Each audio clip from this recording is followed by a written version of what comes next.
You ask Tiger to solve. This deals with linear equations with one unknown. The final result is y equals 3. Let's solve it step by step. Simplify the expression. Isolate the y.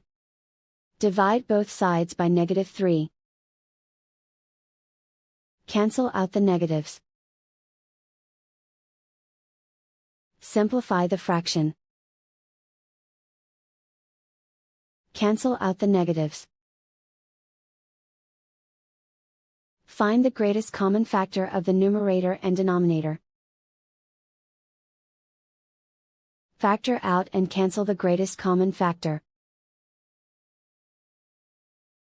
And so the final result is y equals 3.